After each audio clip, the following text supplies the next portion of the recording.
हाँ प्रिय विद्यार्थियों, नेशनल इनकम क्या होती है, उससे रिलेटेड कंसेप्ट जो विभिन्न प्रकार के हमने पढ़े, GDP at market price, national net domestic product eight factor cost जिसको घरेलू आय भी बोलते हैं, और एनएनपी जिसको नेशनल इनकम का नाम दिया गया है, net national product at factor cost. ये जानकारी लेने के बाद अब हम इस पोजीशन में आ गए हैं कि राष्ट्र की आय को कैसे मापा जाता है किसी भी अर्थव्यवस्था के अंदर। मैंने आपको पहले भी बताया है, राष्ट्र की आय को मापने के 3 विधियां हैं। नंबर 1 जो विधि है, पहली जो विधि है वो है प्रोडक्ट मेथड, जिसको वैल्यू एडेड मेथड भी है, जो आज हम करेंगे। दूसरी विधि है इनकम मेथड, आय विधि, और तीसरी विधि है एक्सपेंडिचर मेथड। तो पहले आज हम डिटेल्स में प्रोडक्ट मेथड को पढ़ेंगे। जो प्रोडक्ट मेथड है, जो वैल्यू एडिड मेथड है, उसके जरिए हम राष्ट्र की आय इस प्रकार मापते हैं कि किसी भी अर्थव्यवस्था में जितने भी प्रोड्यूसर इकाइयां हैं, प्रोडक्शन इंटरप्राइजेज बोलते हैं, या इकाइयाँ उत्पादन इकाइयाँ हैं, सभी उत्पादन इकाइयों के द्वारा उत्पादन में जो योगदान दिया जाता है, उस योगदान से हम क्या करते हैं, राष्ट्र की आय मापते हैं। तो योगदान कैसे मापा जाता है, इसके लिए हम सबसे पहला जो स्टेप है वो जितनी भी अर्थव्यवस्था के अंदर प्रोडक्टिव इकाइयाँ हैं उनको 3 भागों में बांटा गया है। नंबर 1 प्राइमरी सेक्टर, प्राथमिक क्षेत्र, दूसरा सेकेंडरी सेक्टर, द्वितीयक क्षेत्र, और तीसरा टर्शरी सेक्टर, तृतीयक क्षेत्र।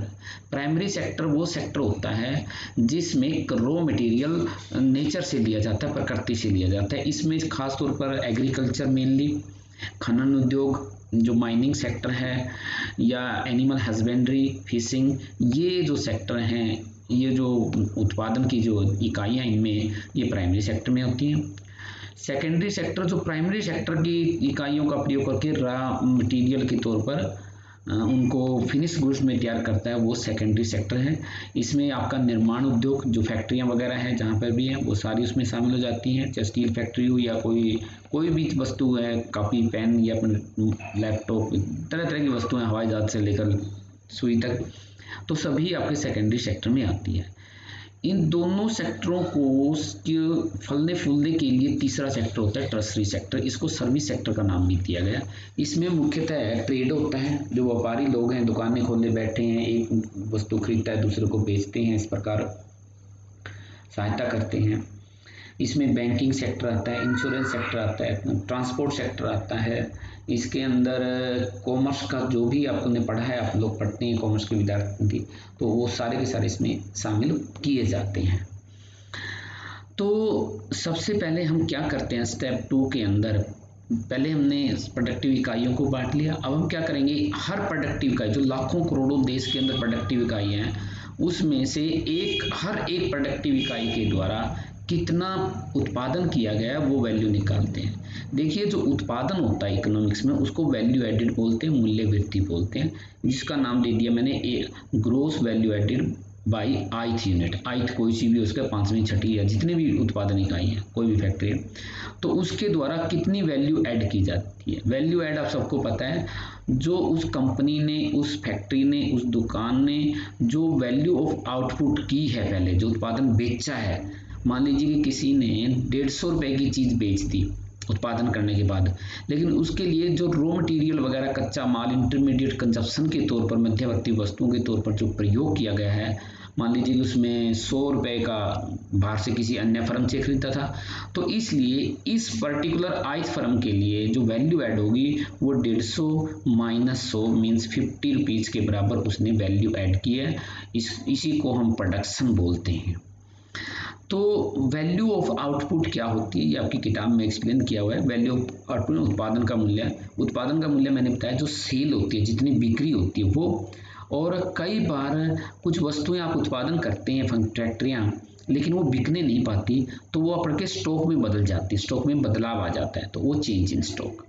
और आप सबको पता है चेंज इन जो स्टॉक होता है वो क्लोजिंग स्टॉक, लास्ट में कितना स्टॉक है, और आखिरी जब स्टार्ट की थी फाइनेंशियल शुरू हुआ था तो उसकी शुरुआती तौर पर कितना ओपनिंग स्टॉक कितना था। वो सपोज आपका ओपनिंग स्टॉक जो स्टार्ट में था 15 वस्तुएं थी, लेकिन जब आपने फाइनेंशियल ईयर 31 मार्च आई तो 15 थी, और ये ओपनिंग स्टॉक। और जब 31 तारीख आई, लास्ट आया डे फाइनेंशियल ईयर का, तो वो 20 हो गया। तो इसका मतलब 5 स्टॉक हो गया, 5 वस्तु का। तो ये चीज़ें जो सेल हुई, जितनी भी वस्तुएं 150 जितने भी हैं, और 5 वस्तुएं जो स्टॉक में चीज़ें हैं, ये इस वस्तु ने वैल्यू ऑफ आउटपुट किया। और इन वस्तुओं के उत्पादन के लिए जितना इंटरमीडिएट कंजप्शन प्रयोग किया गया, वो उसमें से घटा के आप इस ith फर्म के द्वारा वैल्यू एडिड है, प्रोडक्शन है। अब हम क्या करते हैं, पूरा देश में हर सेक्टर से रिकॉर्ड डेटा लेते हैं कि जितनी भी प्रोडक्शन इकाई है, मान लीजिए कि पूरे देश में 1 से लेकर n तक है, तो जितनी भी प्रोडक्शन इकाई सबने जितना भी वैल्यू एडिड किया, ग्रोस वैल्यू एडिड, सबका जोड़ ले लेते हैं। इसको हम समीशन बोलते हैं, summation of gross value added i from 1 to nth unit. तो सबका जोड़ कर लेते हैं। तो ये जो सम टोटल निकाल लेंगे हम, जितनी भी उत्पादन इकाइयाँ हैं उसके द्वारा जो उत्पादन किया गया, वैल्यू एडिड की है, इसको हम gross domestic product at market price कहें, क्योंकि हमने value of output market price में ली थी। तो ये gross domestic product at market price है, सकल घरेलू उत्पाद है। लेकिन ध्यान रखें, आपका हमारा जो उद्देश्य है वो राष्ट्र की आय निकालना है। तो राष्ट्र की आय का निकालने के लिए हमें क्या होना चाहिए, net national product at factor cost. तो ग्रोस को नेट में कन्वर्ट करने के लिए डेप्रिसिएशन को डिडक्ट करेंगे, घटा देंगे, और डोमेस्टिक को नेशनल में कन्वर्ट करने के लिए net factor income from abroad, जो मैंने शॉर्ट फॉर्म में लिखा हुआ है, पिछले लेक्चर में आपको समझा चुका हूँ, उसको ऐड कर देंगे। और जो मार्केट प्राइस है उसमें से नेट इनडायरेक्ट टैक्सेस को हम घटा देंगे, तो आपको राष्ट्र की आय प्राप्त हो जाएगी। तो इस प्रकार प्रिय छात्राओं, हमने जो राष्ट्र की आय निकालने का जो तरीका है कि उत्पादन के साधन लगाकर जो उत्पादन किया गया है उसकी जो वैल्यू आई है टोटल पूरे अर्थव्यवस्था के अंदर, उससे हमने राष्ट्र की आय निकाल ली है। और आप सबको ये जान पता है कि जितने रुपए का भी उत्पादन होता है, उतने ही रुपए की उत्पादन के साधनों के रूप में उनकी आय के रूप में बढ़ जाते हैं। तो इसलिए ये क्या कहलाएगा, आपका राष्ट्र की आय भी क्योंकि, यानी कि राष्ट्र का उत्पादन, नेशनल आउटपुट, वो इक्वलेंट टू नेशनल इनकम होगा। ठीक है छात्रों, इस जो नेशनल इनकम निकालने का जो प्रोडक्ट मेथड है, इसमें ध्यान देने वाली बात है कि डबल काउंटिंग ना हो जाए, ये प्रॉब्लम आ जाती है। डबल काउंटिंग का मतलब है कि आपने कच्चा माल को भी शामिल कर लिया काउंट में किसी फाइनेंशियल ईयर में, और आप फाइनल आउटपुट को भी कर लिया। अब जैसे मैंने आपको ये बताया कि 150 रुपये की वैल्यू बुकी, लेकिन 100 रुपये का कच्चा माल था, तो 100 रुपये भी शामिल कर लिए, तो और आपने क्या कर लिया, वैल्यू ऑफ आउटपुट भी ले ली फाइनल 150, तो ये लगभग 250 हो जाएगा। तो ये मिसनोमर होगा, क्योंकि जो उत्पादन हुआ वो वैल्यू ऑफ आउटपुट के बराबर होता फाइनली, जो उसमें से किया।